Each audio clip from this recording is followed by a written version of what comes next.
Greetings, everyone, and Merry Christmas. Pete Pardo here from Sea of Tranquility. Welcome to day 25 of the stories behind the first time you heard that beloved album, where you were, who you were with, general stories. Today, because it's Christmas morning, we're going to go with a Christmas story. In my life, there's been a lot of cool Christmas stories, but, anything to do with first time hearing an album, one absolutely does. So today we're going to go back to 1977. We're going to go to an album that came out earlier that year. I believe it was in the spring of 1977. And I remember specifically one song off this album was being played a lot on the radio. And I liked it quite a bit.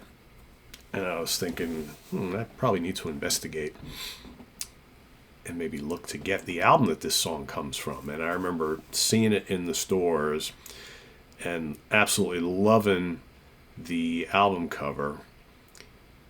But my mother was like, why don't you hold off? Maybe you'll get that for Christmas.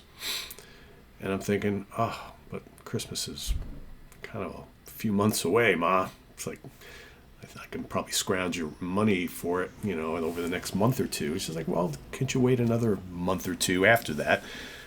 And, maybe we'll get it for you for Christmas. I'm like, all right. Meanwhile, I can go buy more Kiss albums, right? That was the mentality back in the day. So I held off on getting this, and I waited for Christmas. And I remember specifically, a week or two before Christmas, I remember seeing Dad come home one day with that yellow J&R music bag and thinking to myself, I bet you something for me is in there. I won't inquire. I'll keep my mouth shut. I'll wait till next weekend, right? And then, of course, Christmas morning comes, and we open up all the stuff, and when you're a kid and a teenager, I was, 11, soon to be 12 years old, you're always going to get clothes. And the clothes are appreciated, but really you want the tangible stuff, right? And when you're that age, it's like, where's the records? Where's the album? And I see one of the gifts is obviously an album.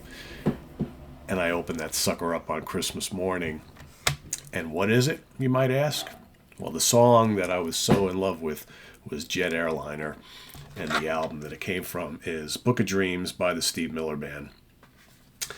How about that wonderful Kelly artwork right there? Yeah, I love that horse. Always thought this was fantastic. And I was very anxious to hear the rest of the stuff on this particular album. And then lo and behold, I was like, oh, that Jungle Love song. I think I heard that too. That's Steve Miller. Oh, awesome. What about the rest of it?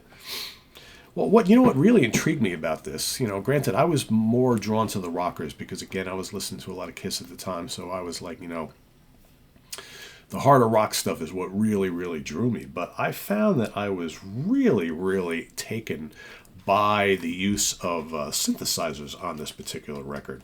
Even though it's not a synth-heavy album, there are moments on here, and I'm trying to remember who actually played the synths on this album. I think Steve's played some. Was it Gary Mal? No, not Gary Malaber. I don't remember which guy in here was doing a lot of the synth work, but on the opening Threshold and the Wintertime. I loved Wintertime. I thought that was so moody and kind of almost kind of creepy for a winter song, but it's great. Swingtown is fun. True Fine Love is always catchy. Wish Upon a Star also had some cool synths. You got Electrolux and Broglio was amazing. I'm assuming they were using Moogs, but really, really cool stuff. You got Jungle Love, Sacrifice is great. Les Dudek guitar solo on that, really good. The Stake is terrific. My Own Space and Babes in the Woods. And I listened to this album a ton. I knew all the words. I would just sit and just sing along and just love it. I love the rockers. I love the spacier stuff. I love the more pop stuff on here. There's some little bluesy things on here. Love the guitar work, but I was just so taken with the synthesizer. And I think this album is what really opened my eyes to really paying attention to synth work on rock albums. And once I heard this, and then all of a sudden, bands like Styx and Kansas and Rush, really starting to blow my mind with how you can use synthesizers in rock music. And I, like I said, I barely discovered progressive rock yet at the time, and that's why when I first started listening to like Genesis and Yes, I was kind of like, there we go, that's what I want to hear. So as much as I was a guitar guy, I was really taken by the cool use of synthesizers in rock music, and it just started to open my eyes to new stuff. So yeah, I still love this album to this day. I've heard it so much in my life, I don't really listen to it all that much anymore. In fact, it probably deserves to be put on today in honor of Christmas Day and the Christmas Story, because I really don't think I've heard this album start to finish in a long time. So I think I'm going to do that while I'm preparing some stuff today around the house, unless everybody else objects to it, which they might. They probably want to hear Christmas music. Oh, well, I'll do it another day. Anyway, that's my story for today on Christmas Day. The Steve Miller Band, Book of Dreams. Let us know your story down in the comments below, and we'll see you tomorrow for another one. Visit us on the web at www.seaoftranquility.org. We're on Facebook, we're on YouTube all together, all the damn time. Please subscribe if you haven't already, and click on that notification bell so you get alerted of all of our content as it posts. And please do hit the like button before you leave.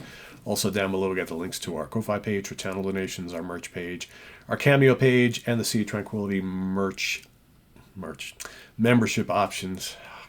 God, all this flu medicine is making my brain fuzzy. And yeah, all that stuff is down below, and we'll see you soon here for more stuff. I'm Pete Pardo. Thanks for watching, everybody. Merry Christmas, everybody. Take care. Bye-bye.